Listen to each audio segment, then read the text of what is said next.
Good morning. Nice to be here. I'm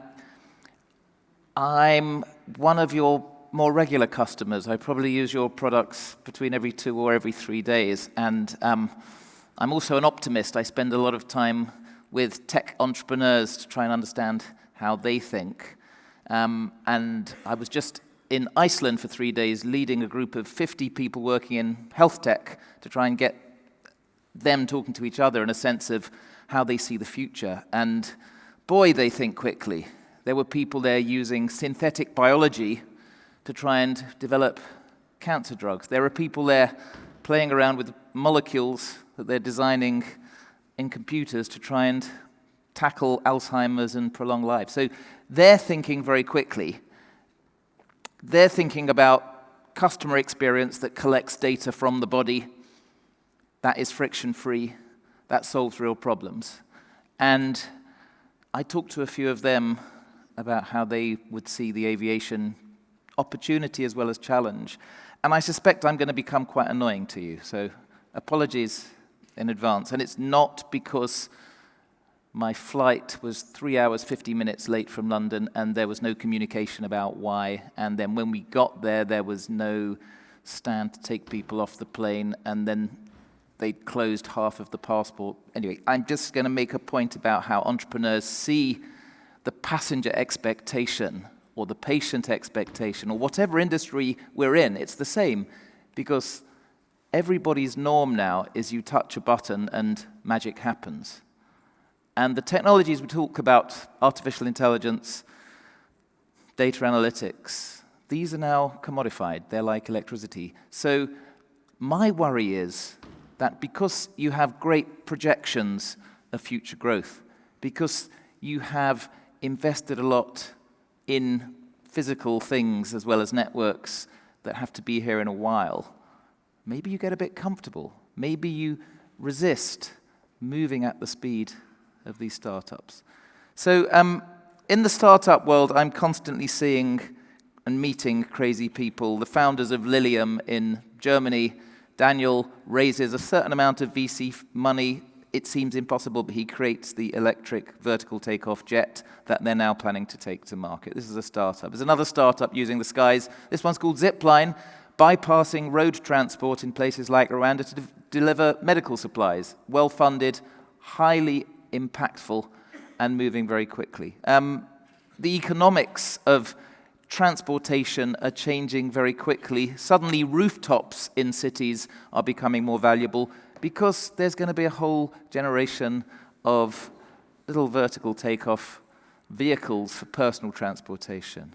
And what's happening in the skies is just beginning. We're putting thousands of these nano satellites this big up in the skies to collect data in real time so that stuff that was invisible is now just another data source. This company, Planet, allows its subscribers to see what's happening around the world pretty much in real time. If you wanted to see Apple building its secretive new building in Cupertino, the subscribers to Planet could see that. And then you add artificial intelligence, which starts to do some weird things. So every day I'm kind of surprised by stuff that becomes mainstream. There's now a bunch of scientists in Moscow who have found a way to take any two-dimensional picture and turn it into a video, just with a simple algorithm. So you can see if the Mona Lisa was on Instagram, what her video selfies would look like. We're not able to avoid these technologies even if we want to, and they're being used for all sorts of negative as well as positive ways. We're about to enter, because of the ubiquity of machine learning, computer vision, artificial intelligence, the deep fake era, which is where it's very easy to create a fake version of what somebody is saying on a video. How about this? Simply, President Trump is a total and complete dipshit. I'm not sure that Obama I would never said say that. these He may have things. said that, but this is one of the emerging deep fakes, and it's going to be very interesting in the next election. So I am from the world of, I guess, startups and people trying to build the future. So I, in the UK, set up Wired magazine, which tries to understand where the world is going by getting to know not just the entrepreneurs and the investors and the lab researchers, but the creative people, the designers, the architects, people working out how you can use ethnography and design thinking to understand where consumers are going, and try and build business models that move there. And I met a lot of organizations, established big legacy businesses, that wanted to be a bit more like the startups. And so they had an innovation team, or somebody with a job title like Director of Innovation, or Chief Disruptive Growth Officer, or Digital Sherpa, and they thought that was going to save them. And I kind of always ask them, so what has your disruption unit actually done to change the business so far? And the answer was always, not yet, not yet. It's going to happen, though.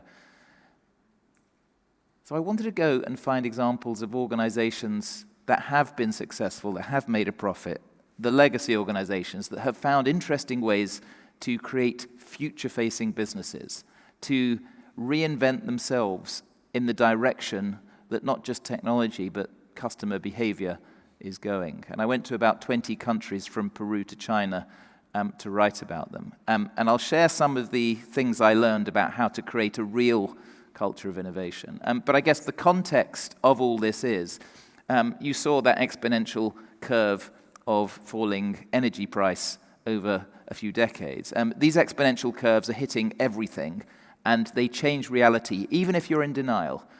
Stuff that was expensive, because of that curve, becomes free. And it's not just Moore's law. It's now happening with energy, the falling cost of solar energy.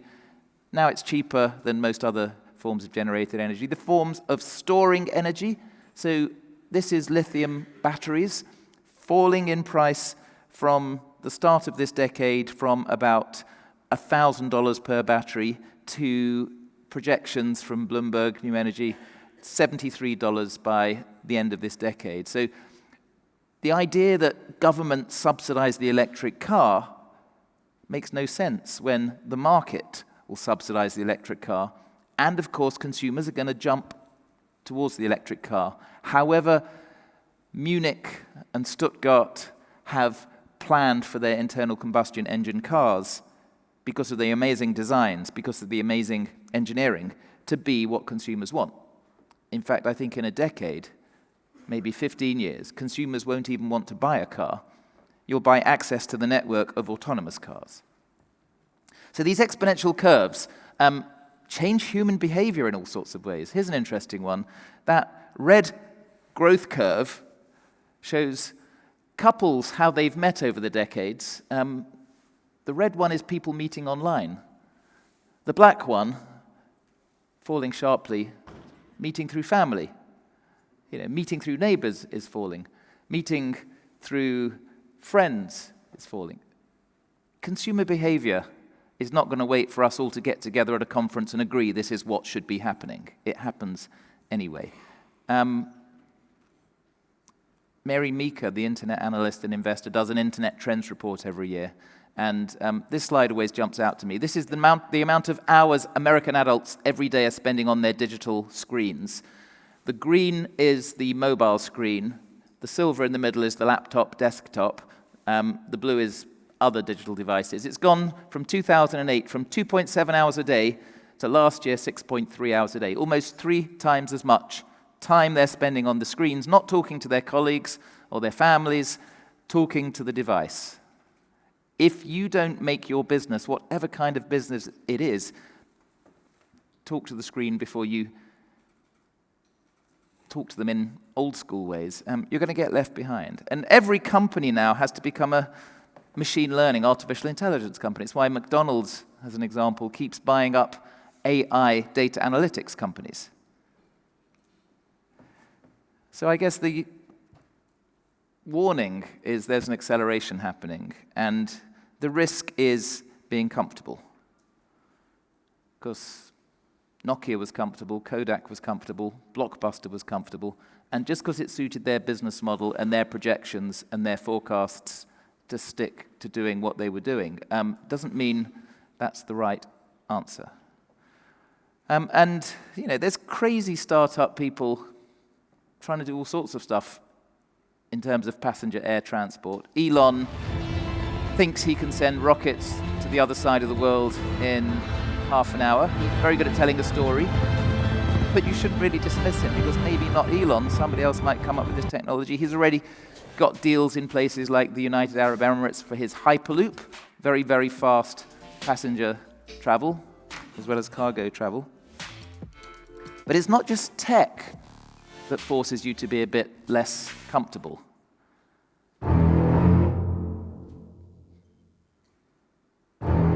There are other threats too. 16-year-old girls. Something extraordinary has happened in the last few months. A Swedish word has become mainstream, has led to a movement that is growing exponentially. It means flight shaming, and it's affecting me. Because when I spoke to the IATA AGM in Seoul in June, I think in my introduction it said David's taken 140 flights in the last year and he's blah, blah, blah. I now don't use that line in public because I'm going to get attacked, because it is now seen as irresponsible to take a flight in some circles that are becoming mainstream. And you can't ignore this trend.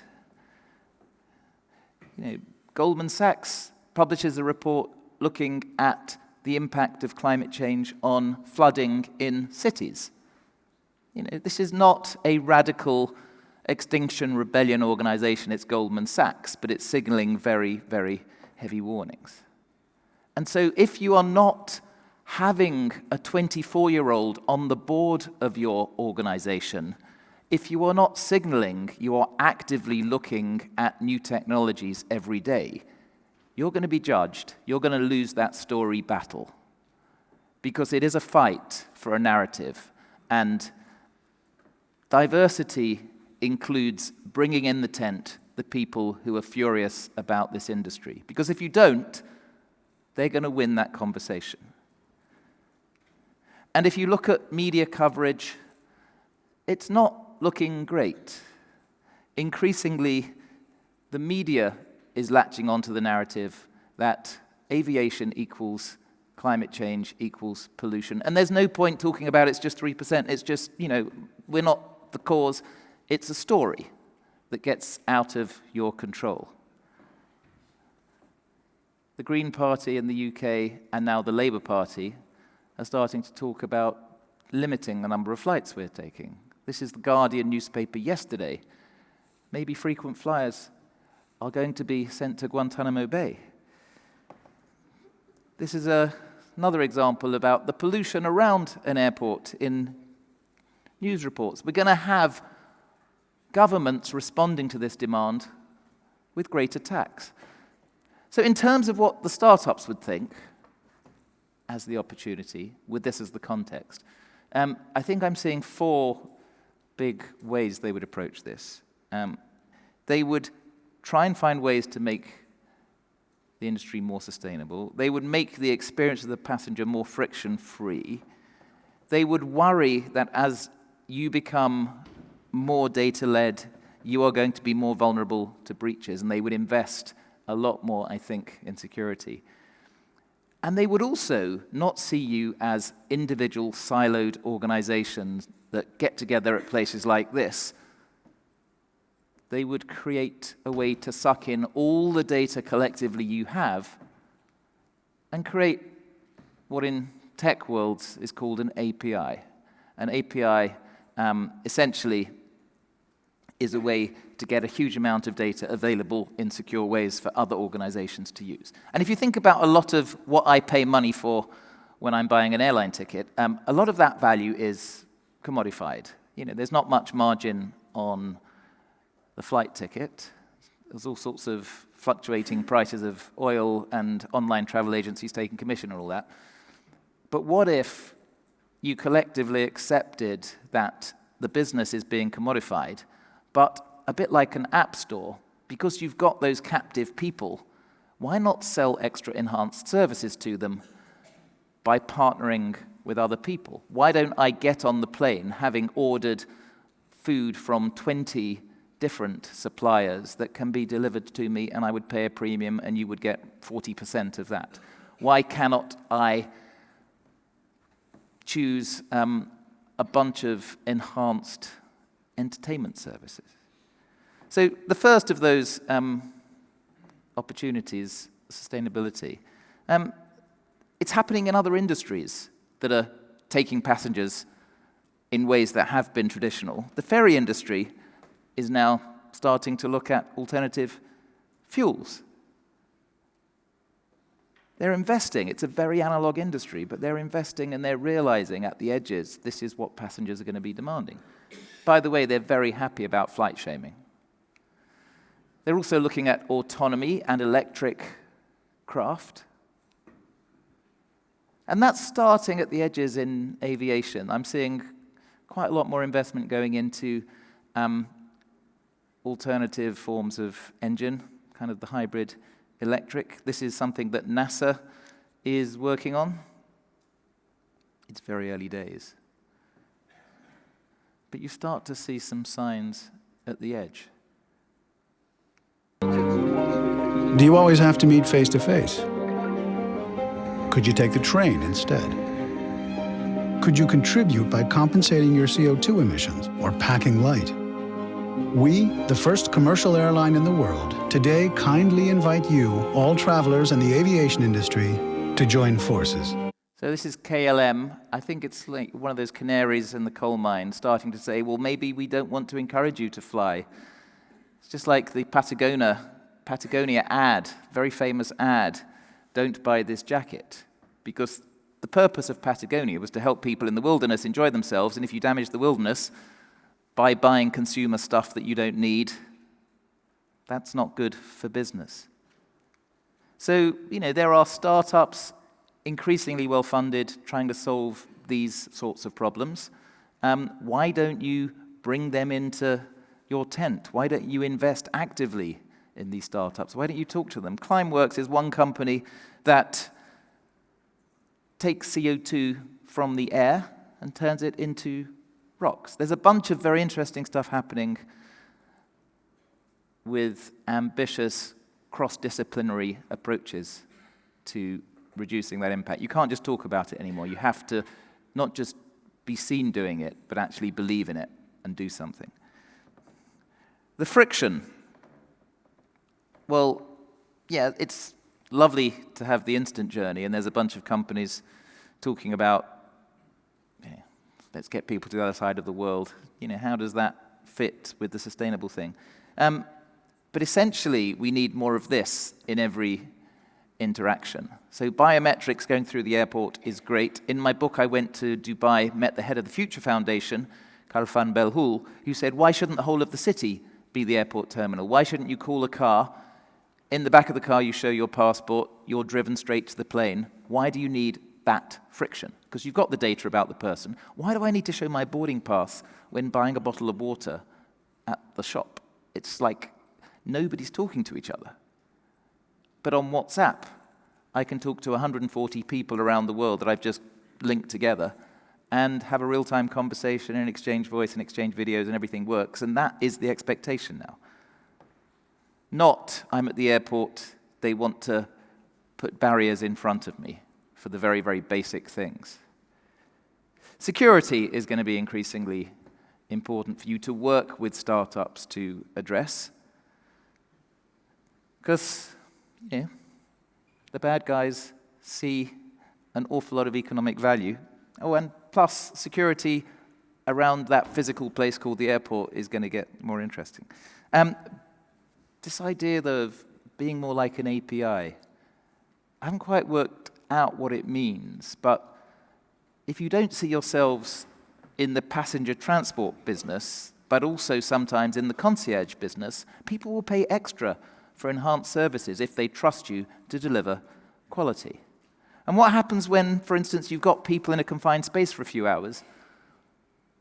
Tech allows you to do amazing things for people in confined spaces. Just one example, the virtual reality experiences now give you an amazing, immersive world wherever you are. Why don't you sell extra services through these devices? Why can't I experience live sports, live football, by being there?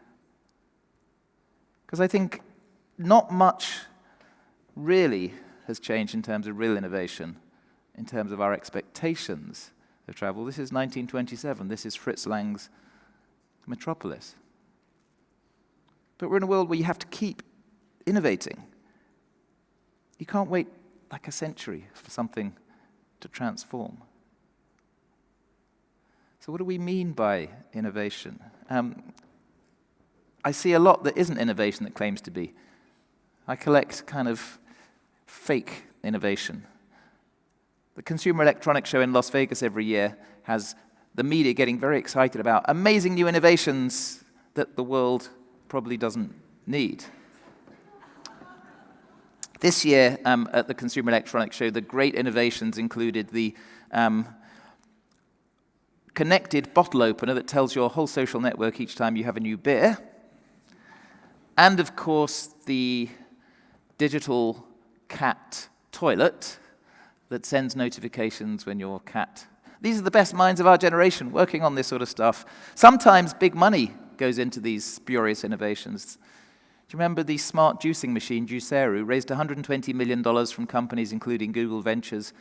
$700 initially, the juicer, connected to the internet with sensors, Bluetooth, and you had to buy these expensive sachets to make your juice, and it squeezed the perfect morning smoothie. And it was fine until some journalists from Bloomberg experimented squeezing the sachets with their hands, found it was just as good as a juicer, and the company goes bankrupt. I'm seeing drones every day, the new innovative drone. This one's called Pro Drone, claims to be the first drone with robot arms. I'm thinking, is this now the way to take the kids to school? Well, the dark side, there's always a dark side, is the way to abduct kids from school. Sometimes I can't even work out if innovations that are celebrated in the media are fake or real. This one is for people too busy to do their lunch breaks whilst messaging. I traced this one to a marketing agency, so I don't think it's that real. But a lot of this is just ticking the box in big corporations. We're working with a startup. We've invested in a startup, and it doesn't change the core company. You keep going quarter by quarter doing what you have been doing, and gravity will catch up. So I'm going to whiz through like 7 or 8 things I've learned whilst writing my book that helps, and a lot of these are about culture. It's not about hierarchies now, it's about getting talented people at different levels and empowering them. The most successful games company in Europe is Supercell. Ilkka Paananen, who runs this company, he wants to be the world's least powerful CEO. He wants everybody at the bottom to work on what they want and feel empowered and to feed back to the center. That's why Supercell has worked. You take data that you haven't been using. The data is everywhere.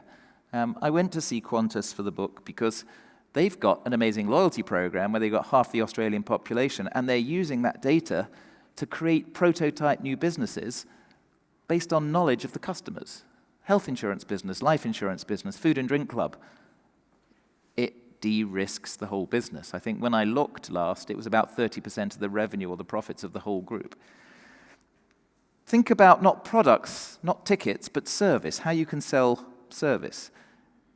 The bookshop that's been in a very expensive street in Mayfair in London since the 1930s, Hayward Hill Books, had been losing money for a while, and then the boss comes, thinks, we're not going to compete as experts in selling books. Amazon will win that one. What about experts in our knowledge, in curating books? They start doing bespoke book collections. €500,000 for a private library in Switzerland. They're doing a lot of those. They now get to know their customers, and they offer a subscription service.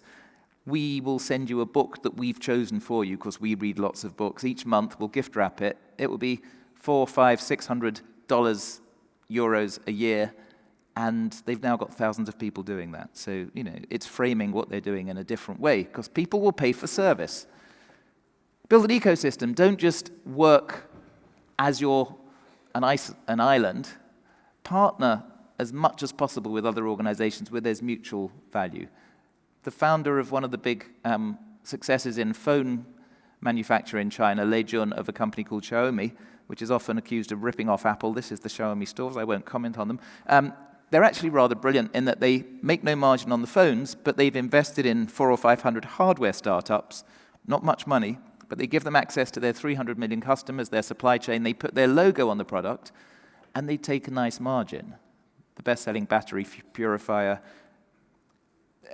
air purifier battery pack, and they don't do more than invest a bit of money because they'd rather those companies lived or died on the streets according to whether they knew what the customers want today. We put him on the cover of Wired actually saying it's time to copy China.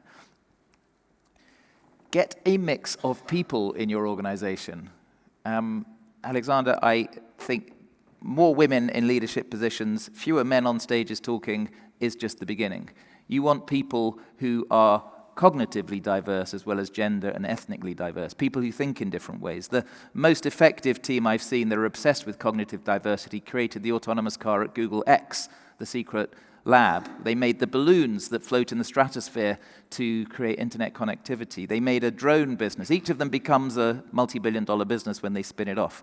A marketing assistant, Kathy Hannon, was obsessed with, could you turn seawater into carbon-neutral fuel by taking the carbon and hydrogen out? They have processes in X where they give you a bit of money, they set targets. She worked on it. She found it was possible. Over a couple of years, they took the price down from $1,000 a gallon, equivalent to about $15 to $10.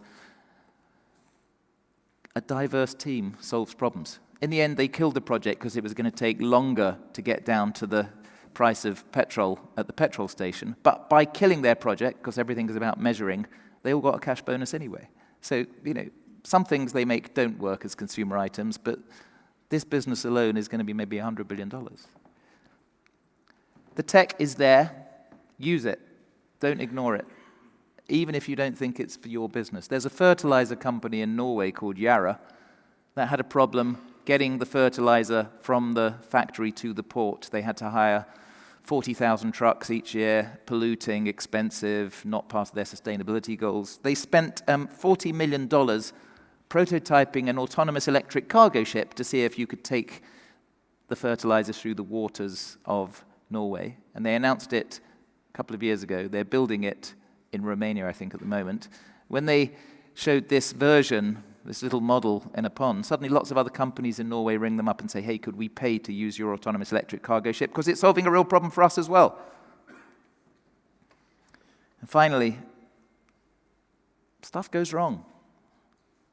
When you are in a crisis, and I see various kind of difficulties hovering around this industry, don't ignore it. Embrace it. It's a way to work out how to solve a problem for your long-term advantage. I went to Mumbai, where one of the world's biggest manufacturers, textile company of sheets and towels, got into trouble 3 years ago. Big American retailer puts out a notice saying this company, Wellspun, had been supplying them with 100% Egyptian cotton towels that they found were not Egyptian cotton at all. And that's like the premium product. And they're never going to deal with this company, Wellspun, and they're going to refund all the customers. And Wellspun, family business, billionaires running it, share price tanks, they could go out of business. What do? They realize the only way to survive is to rethink how cotton is sourced in its entirety and to create the first really transparent supply chain for cotton. So they use tech to use RFID to track from the fields through the 17 stages in which cotton is made. And now the final version of your towel or your sheet will have a QR code that the customer can scan in and see exactly where their cotton came from. They were solving their short-term crisis, but without intending, they created something that now big luxury goods are coming along and saying, could we pay to use your authenticated supply chain? Because our younger customers increasingly want transparency. So I'm going to leave you with the certainty that tech is coming, and also because there's kind of quite a lot of human beings in the room. Human beings are flawed. We have our biases. We think, yeah, this is some guy on the stage talking. It's not going to be relevant to us. We have systems. We have targets. Even if you're in denial, that tech is coming. The first time you are in the completely autonomous car, you may react like the mother of this guy, Bill Rimmer, who he filmed when he put her in his Tesla. It's scary. Oh, there's cars coming. Oh, Oh, there's cars! Bill, just put me back for me control it. Oh, dear But you Jesus. know, like 2 weeks I later, could it's just going to never- be another way to go and play bridge with her friends. Oh, where's it So, going? God Flawed damn, human Bill. beings, thank you for listening to me.